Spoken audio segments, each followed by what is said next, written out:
Sir, ಇವತ್ತಿನ PAN India trend ನಡೀತಾ ಇರೋದು. ಈಗ ಸರ್ ಹೇಳೋದು ಹಿಂದಿಲಿ ಬರ್ತಾ ಇದೆ, ಹಂಗಾಗಿ ಬರ್ತಾ ಇದೆ ಅಂತ. ಪ್ಯಾನ್ ಇಂಡಿಯಾ ಸಿನಿಮಾಗಳ ಮಧ್ಯದಲ್ಲಿ ಅವಳಿಗಳ ಮಧ್ಯೆ ಈಗ ಮತ್ತೆ ಟೈಮ್ ತಗೊಂಡು ಮಾಡೋದ್ರಿಂದ ನೀವು ಕನ್ನಡ ಸಿನಿಮಾಗಳನ್ನ ಇಲ್ಲಿ ರಿಲೀಸ್ ಆಗೋ ಟೈಮ್ ತಗೊಳುತ್ತೆ. ಅದಾದಮೇಲೆ ಈ ಪ್ಯಾನ್ ಇಂಡಿಯಾ ಅನ್ನೋ ಕಾನ್ಸೆಪ್ಟ್ಗೆ ಸಾಕಷ್ಟು ಪ್ರಶ್ನೆ ಕೇಳಿದ್ರೆ ಸರ್ ಉತ್ತರ ಸಿಕ್ಕಿಲ್ಲ. ಪ್ಯಾನ್ ಇಂಡಿಯಾ ಅನ್ನೋ ಸಿನಿಮಾ ಅನ್ನೋದು ಅದು ಆಗೋದಾ ಅಥವಾ ನಾವು ಮಾಡೋದಾ? ಈ ಪ್ಯಾನ್ ಇಂಡಿಯಾ ನಾವು ಅನೌನ್ಸ್ ಮಾಡ್ಕೊಳ್ಳೋದಾ ಅಥವಾ ಜನ ನೋಡಿ ಇಲ್ಲ ಆಗಲ್ಲ. ಕೆಲವು ಸಬ್ಜೆಕ್ಟ್ಗಳು ಈಗ ಪ್ಯಾನ್ ಇಂಡಿಯಾ ಅಂದ್ರೆ ಅರ್ಥ ಏನು ಆಕ್ಚುಲಿ ನಿಜ ಹೇಳ ನಿಮ್ಗೆ. ನಿಜವಾದ pan India cinema first Indian ಆಗಿರೋದಂದ್ರೆ ಅದು ಪುಷ್ಪಕ ವಿಮಾನ, ಕರೆಕ್ಟ್ ಅಲ್ವಾ?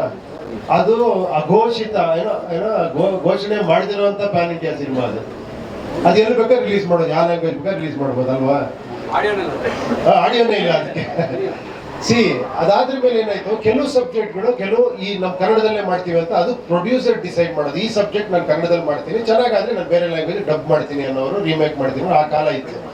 ಈಗೇನಾಗಿದೆ ಆಕ್ಚುಲಿ ಎಲ್ಲಾ ಲ್ಯಾಂಗ್ವೇಜ್ ಡಬ್ ಮಾಡಿ ಎಲ್ಲಾ ಲ್ಯಾಂಗ್ವೇಜ್ ಸೈಮಲ್ಟೇನಿಯಸ್ ರಿಲೀಸ್ ಮಾಡೋದಕ್ಕೆ ಪ್ಯಾನ್ ಇಂಡಿಯಾ ಅಂತ. ಕೆಲವ್ರಿಗೆ ಆ ವಿಶ್ವಾಸ ಇರುತ್ತೆ, ನಾನು ಎಲ್ಲಾ ಲ್ಯಾಂಗ್ವೇಜ್ ಅನ್ನು ಮಾಡ್ತೀನಿ, ಇದು ವರ್ಕೌಟ್ ಆಗುತ್ತೆ ಅಂತ, ಅದಕ್ಕೆ ಪ್ಯಾನ್ ಇಂಡಿಯಾ ಅಂತಾರೆ ಅಷ್ಟೇ, ಇನ್ನೇನಿಲ್ಲ.